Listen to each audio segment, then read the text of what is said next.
بسم اللہ الرحمن الرحیم۔ السلام علیکم ورحمۃ اللہ وبرکاتہ۔ امید کرتا ہوں آپ سب لوگ خیر و عافیت سے ہوں گے، اور اللہ تعالیٰ سے دعا ہے اللہ تعالیٰ مجھ سمیت ہم سب کی دینی اور دنیاوی مشکلات کو آسان فرمائے، آمین۔ دنیا میں ہر وہ کام مفید ہوتا ہے یا کارآمد ہوتا ہے جس کا کوئی نہ کوئی گواہ ہوتا ہے، لیکن اللہ تعالیٰ کے ہاں سب سے قابل اعتماد اور سب سے خوبصورت عمل وہ ہوتا ہے جس کا اللہ تعالیٰ کے سوا کوئی گواہ نہیں ہوتا۔ مجھے یہ بتائیے کہ یہ کافی نہیں ہے کہ اللہ تعالیٰ کسی چیز کا گواہ ہو، اور یہ بتائیے کہ ہم نے اپنے اعمال کا جواب کس کو دینا ہے، لوگوں کو یا اللہ پاک کو؟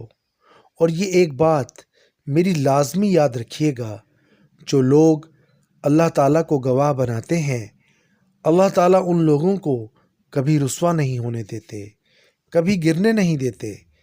اسی طرح صحیح بخاری کا ایک قصہ ہے کہ ایک بھائی اپنے دوسرے بھائی سے قرضہ لینے کے لیے گیا 1000 دینار کا، تو دوسرے بھائی نے کہا کہ اس بات کا کوئی گواہ ہے؟ تو وہ کہنے لگا کہ بھائی میرا تو اللہ تعالیٰ ہی گواہ ہے۔ تو اس شخص نے کہا کہ اللہ تعالیٰ سے بڑھ کر تو کوئی گواہ نہیں ہو سکتا، ٹھیک ہے میں تمہیں 1000 دینار دیتا ہوں، اور اس نے اس کو 1000 دینار دے دیے۔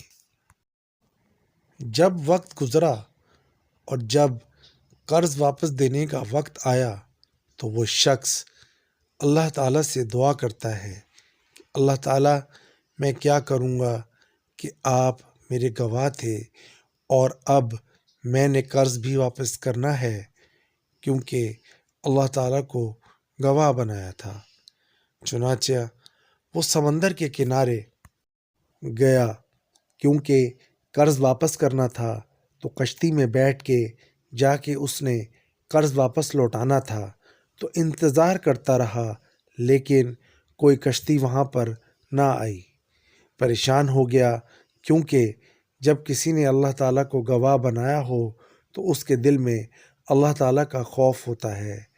اب پریشانی کی حالت میں کشتی کے انتظار میں سمندر کے پاس کھڑا رہا، لیکن کوئی کشتی نہ ملی۔ پھر اللہ تعالیٰ سے کہنے لگا کہ یا اللہ میں کیا کروں کہ میں نے قرض لیا ہے اور آپ کو گواہ بنایا ہے۔ صحیح بخاری کی روایت ہے، اس شخص نے ایک لکڑی لی، اس لکڑی کو کاٹا، اور کاٹنے کے بعد 1000 دینار اس نے اس لکڑی کے اندر ڈالے، اور اس لکڑی کو واپس بند کیا، اور لکڑی کو پانی میں ڈال کے پانی کے سپرد کر دیا۔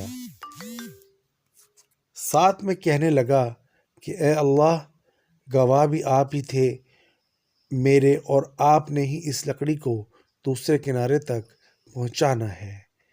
ویسے آج کے دور میں اگر دیکھا جائے تو ایسا کبھی ممکن ہے کہ کوئی کسی لکڑی میں پیسے ڈالے اور اس سے اللہ تعالیٰ کے نام لے کر پانی کے سپرد کر دے، اور اللہ تعالیٰ سے دعا کرے کہ اللہ تعالیٰ آپ نے اس کو دوسرے شخص تک پہنچانا ہے؟ گو دوسرا شخص جس نے قرض واپس لینا تھا، وہ بھی اپنا قرض واپس لینے کے انتظار میں تھا، اور سوچتا کہ یہ نہیں ہو سکتا کہ جس شخص نے اللہ تعالیٰ کو گواہ بنا کر مجھ سے 1000 دینار قرض لیا تھا وہ مجھے دھوکہ دے گا۔ چنانچہ وہ شخص بھی انتظار کرتا رہا سمندر کے دوسرے کنارے پر، وہاں نہ کشتی آئی اور نہ گئی۔ شام تک انتظار کرتا رہا، لیکن وہاں کوئی کشتی نہ آئی، لیکن اس کو ایک لکڑی آتی ہوئی نظر آئی، تو اس نے سوچا چلو کشتی تو آئی نہیں، چلو یہ لکڑی لے کر ہی گھر چلا جاتا ہوں، جلانے کے کام آ جائے گی کھانا بنانے کے لیے۔ چنانچہ اس نے وہ لکڑی لی اور گھر کی طرف روانہ ہو گیا۔ گھر پہنچ کر اس نے اس لکڑی کو کاٹا تو اس لکڑی کے اندر سے 1000 دینار نکلے۔ جس شخص نے وہ لکڑی روانہ کی تھی 1000 دینار ڈال کے، اب وہ شخص بھی پریشان تھا کہ میں نے لکڑی میں 1000 دینار ڈال کے سمندر میں روانہ تو کر دی، اب پتہ نہیں وہ اس شخص تک پہنچی یا نہیں جس کا قرض ادا کرنا تھا۔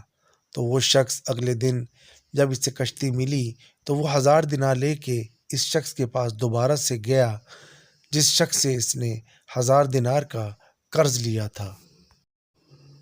وہ اس شخص کے پاس پہنچا اور اس نے 1000 دینار دیے کہ یہ لیجئے آپ کی امانت جو میں نے آپ سے قرضہ لیا تھا۔ تو اس شخص نے کہا کہ بھائی آپ کا قرض 1000 دینار میرے پاس پہلے ہی پہنچ چکا ہے۔ آپ بھی حیران ہو رہے ہوں گے کہ اللہ تعالیٰ پر جب کوئی شخص کامل یقین اور توکل کر لیتا ہے تو میرا رب اس کے یقین کی حفاظت ایسے کرتا ہے جیسا کہ میں نے اوپر قصے میں بیان کیا ہے۔ سبحان اللہ۔ تو یہ تھی آج کی میری ویڈیو، امید کرتا ہوں آپ کو پسند آئی ہوگی۔ آخر میں چلتے چلتے اللہ تعالیٰ سے دعا ہے اللہ تعالیٰ مجھ سمیت ہم سب کو حضرت محمد صلی اللہ علیہ وآلہ وسلم کی سنت پر چلنے اور اس پر عمل کرنے کی توفیق عطا فرمائے۔ اور اللہ تعالیٰ سے دعا ہے اللہ تعالیٰ ہم سب کے کبیرہ اور صغیرہ گناہ معاف فرمائے، ہم سب کو دنیا اور آخرت کی ہر نعمت سے نوازے۔ اور اللہ تعالیٰ سے دعا ہے اللہ تعالیٰ ہم سب کو اپنے حفظ و امان میں رکھے۔ آمین ثم آمین یا رب العالمین۔ نیکسٹ ویڈیو تک کے لیے دیجیے گا اجازت۔ اللہ حافظ۔